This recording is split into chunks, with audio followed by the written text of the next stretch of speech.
नमस्कार प्यारे मित्रों, आपका हार्दिक स्वागत है हमारे YouTube चैनल loveofficial.com पर, जहां हर दिन आपके लिए लाते हैं हम दिल को छू जाने वाली, आत्मा को झकझोर देने वाली प्रेरणादायक कहानियां।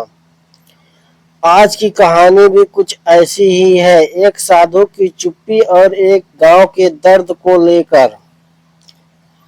बहुत समय पहले की बात है, हिमालय की तराई में बसा एक छोटा सा गांव, शांत, सुंदर, परंतु एक रहस्य में लिपटा हुआ। उस गांव में लोग मुस्कुराते थे पर उनकी आंखें खाली थी, हंसी गूंजती थी पर आत्मा में गूंजता था सन्नाटा। इसी गांव के बाहर एक दिन एक बुजुर्ग साधु आकर ठहर गया। लंबी दाढ़ी, तपस्वी चेहरा पर आंखों में ऐसी शांति मानो सारा संसार उसमें समा गया हो। वह कुछ नहीं कहता था, न मांगता न बताता, बस गांव के मंदिर की सीढ़ियों पर बैठा रहता, मौन, स्थिर, निर्विकार। गांव के लोग पहले उसे देखकर चौंके, फिर आदर से उसे बाबा शांतिदास कहने लगे।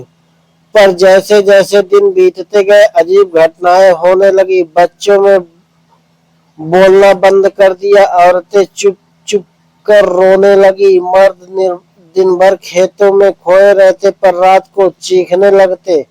पर साधु अब भी चुप था, ना किसी से बात, ना किसी को मार्गदर्शन। एक दिन एक विधवा स्त्री गंगा अपने मृत पति की अस्थियां लेकर शमशान जा रही थी। रास्ते में साधु को देखकर वह फूट पड़ी, बोलिए बाबा कुछ तो कहिए, क्या इस गांव की आत्मा मर गई है? साधु ने पहली बार आंखें खोली, एक गहरी सांस ली और फिर अपनी हथेली से गांव की मिट्टी उठाई, आंखों से लगाया और बोला, तुम सबने बहुत सहा, अब बोलने का समय है, चुप रहने का नहीं।